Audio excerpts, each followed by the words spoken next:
श्री स्वामी समर्थ. जय जय स्वामी समर्थ. स्वामींचं नाव घेऊन मी आजच्या ह्या नवीन व्हिडिओला सुरुवात करते. हिंदू धर्मात मौनी अमावास्या ही पौष अमावास्या म्हणूनही ओळखली जाते. ही अमावास्या स्नान आणि दानासाठी अत्यंत महत्त्वाची आहे. भगवान विष्णूच्या पूजेबरोबर पितरांना नैवेद्य दाखवण्यासाठी आणि पिंडदानासाठी विशेष मानली जाते. यंदा 29 जानेवारीला म्हणजेच बुधवारी मौनी अमावास्या असणार आहे. मौनी अमावास्येला त्रिवेणी योगासह अनेक शुभ संयोग तयार झाल्याने या अमावास्येचे महत्त्व अधिक वाढले आहे.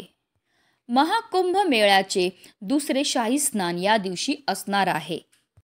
यंदा मौनी अमावास्येला सूर्य, बुध आणि चंद्र मकर राशीत असल्यामुळे त्रिवेणी योग तयार होईल.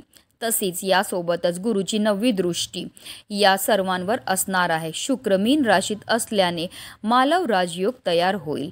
श्रवण नक्षत्राचा शुभ संयोग जुळून आला आहे. तसेच बुधादित्य राजयोग देखील तयार होईल. तसेच मौनी अमावास्येला पिंडदान आणि तर्पण केल्याने पितरांना मोक्ष प्राप्त होतं. हे कर्म पितृदोषापासून मुक्ती देणारं आणि घरात सुख समृद्धी टिकवून ठेवण्यास सहाय्यक ठरतं. मौनी अमावास्येला गंगा व इतर पवित्र नद्यांमध्ये स्नान करणे अत्यंत फलदायी मानले जाते. मौन व्रत केल्याने व्यक्तीचे सर्व प्रकारच्या पापातून सुटका होते. मौनी अमावास्या फक्त पितरांच्या तृप्तीसाठी नाही तर हे आत्मशुद्धी आणि आध्यात्मिक साधनेसाठी देखील एक पर्व आहे. मौन व्रत आणि ध्यान केल्याने आत्म्याला शांती मिळते. या दिवशी केलेले प्रत्येक शुभ कार्य अनेक पटीने फलदायी ठरते. आणि म्हणूनच आपल्याला या दिवशी पूजा तर करायची, सेवा तर करायची, पण त्याचबरोबर काही प्रभावी उपाय सुद्धा करायचे आहेत. आणि म्हणूनच मौनी अमावास्येच्या दिवशी तुम्ही काही नाही केलं तरीही चालेल, पण तुम्हाला एक नारळाचा अत्यंत प्रभावी उपाय करायचा आहे. हा उपाय केल्यामुळे आपल्याला सर्व कामामध्ये यश तर मिळणारच आहे, पण मोठ्यात मोठ्या कर्जापासून आपल्याला मुक्तीही मिळणार. आपल्या 7 पिढ्यांचं दारिद्र्य नष्ट होऊन आपल्या संपूर्ण कुटुंबाची भरभरून अशी प्रगती होणार आहे. अतिशय प्रभावी असा हा उपाय आहे, ज्याबद्दल सविस्तर आणि महत्त्वाची अशी माहिती मी तुम्हाला या व्हिडिओमध्ये देणार आहे. तर व्हिडिओ पूर्ण पहा. आणि जर तुम्ही माझ्या चॅनलवर नवीन असतील तर चॅनलला सबस्क्राईब करा आणि शेजारी बेल आयकॉन सुद्धा प्रेस करा, जेणेकरून तुम्हाला माझ्या नवनवीन व्हिडिओचं नोटिफिकेशन हे मिळत राहील आणि तुम्ही एक पण व्हिडिओ मिस करणार नाही. कमेंटमध्ये ओम नमो भगवते वासुदेवाय लिहायला विसरू नका.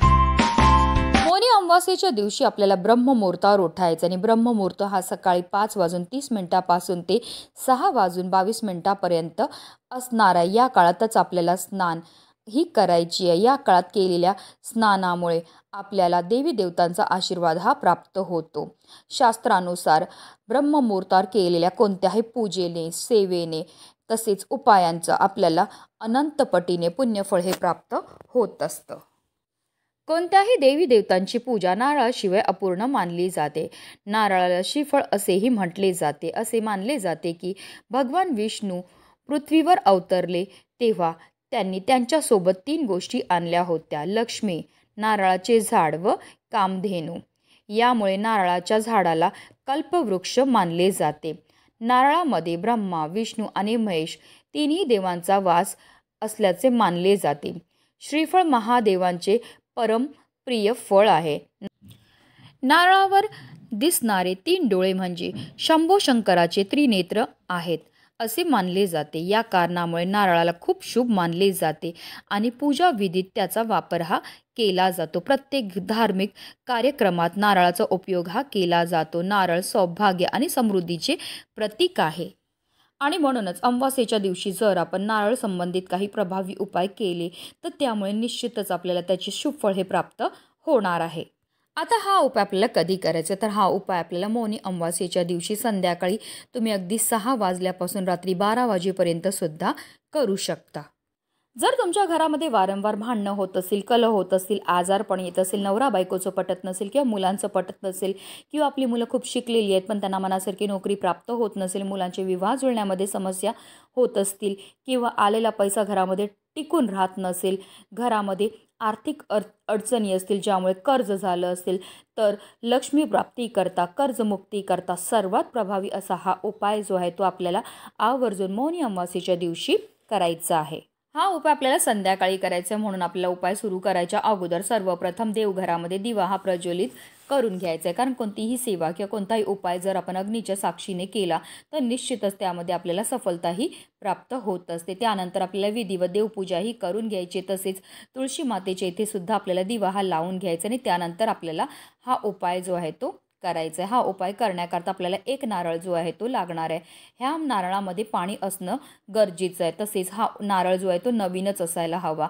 अगोदर पूजेमध्ये वापरलेला नारळ तुम्हाला घेता येणार नाही. आता हा नारळ घेऊन आपल्याला देवघरासमोर उभं राहायचं आहे आणि हा नारळ आपल्या उजव्या हातामध्ये पकडायचा आहे आणि त्या नारळावर आपल्याला जेवढ्या कापराच्या वड्या बसतील तेवढ्या ठेवायच्या आहेत आणि हा कापूर जो आहे आपल्याला आपल्या देवघरामध्ये असणाऱ्या दिव्याच्या मदतीने प्रज्वलित करून घ्यायचा आहे. कापूर प्रज्वलित झाल्यानंतर आपल्याला निरंतर श्री स्वामी समर्थ, श्री स्वामी समर्थ, श्री स्वामी समर्थ या प्रभावी मंत्राचा जप हा करायचा. अर्थात काय तर आपल्याला कर्पूर होम जो आहे तो करायचा आहे. अमावास्येच्या दिवशी कर्पूर होम करण्याला विशेष महत्त्व हे दिलं जातं. घरामध्ये कर्पूर होम केल्यामुळे आपल्या घरामध्ये असणारा जी नकारात्मकता, इडापिडा, ग्रह दोष, वास्तुदोष, पितृदोष तर दूर होतोच होतो, पण आपल्या घरामध्ये असणारी जी अलक्ष्मी ती घरातनं काढता पाय करून निघून जाते. आता कर्पूर होम करून झाल्यानंतर आपल्याला हा नारळ जो आहे तो संपूर्ण रात्रभर तिथेच देवघरामध्येच ठेवायचा आहे.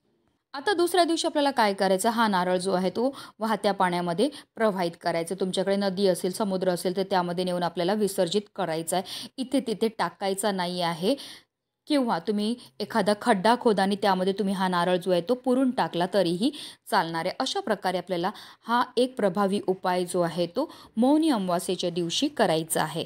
तसेच अजून एक आपल्याला प्रभावी उपाय नारळापासूनच करायचा आहे. जर आपल्या घरामध्ये कोणी वाईट नजर लावलेली असेल किंवा जादूटोणे करणी बाधा केलेली असेल किंवा घराची, मुलांची, पतीची प्रगती होत नसेल तर हा एक उपायसुद्धा आपल्याला आवर्जून मौनी अमावास्येच्या दिवशी करायचं आहे. ह्या उपायाकरता सुद्धा आपल्याला एक नारळ हा लागणार आहे. ह्या नारळामध्ये सुद्धा पाणी असणं गरजेचं. आपल्याला काय करायचं, एक प्लेटमध्ये थोडंसं शेंदूर घ्यायचं आणि त्यामध्ये थोडंसं पाणी टाकून त्याचं गंध हे तयार करून घ्यायचं आहे आणि त्यानंतर ह्या नारळावर आपल्याला त्या शेंदुराने एक त्रिशूळ हे तयार करून घ्यायचं आहे.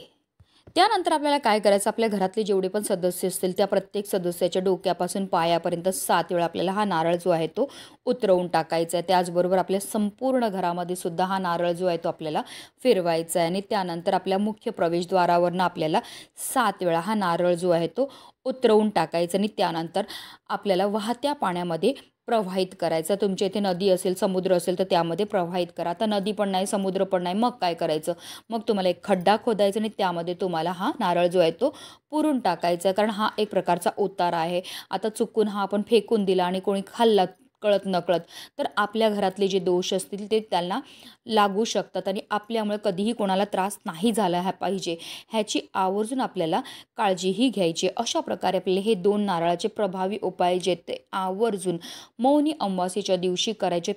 अतिशय प्रभावी असे हे उपाय केल्यामुळे आपल्या जीवनामध्ये असणारे सर्व संकट, सर्व विघ्न, सर्व दोष दूर होतात. आपल्याला सर्व कामामध्ये भरभरून यश प्राप्त होतं. लक्ष्मी प्राप्ती करता, इच्छापूर्ती करता, कर्जमुक्ती करता आणि आपल्या संपूर्ण कुटुंबाची भरभराटीसाठी हा अतिशय प्रभावी उपाय. म्हणूनच व्हिडिओ जास्तीत जास्त लोकांपर्यंत शेअर करा. श्री स्वामी समर्थ. जय जय स्वामी समर्थ.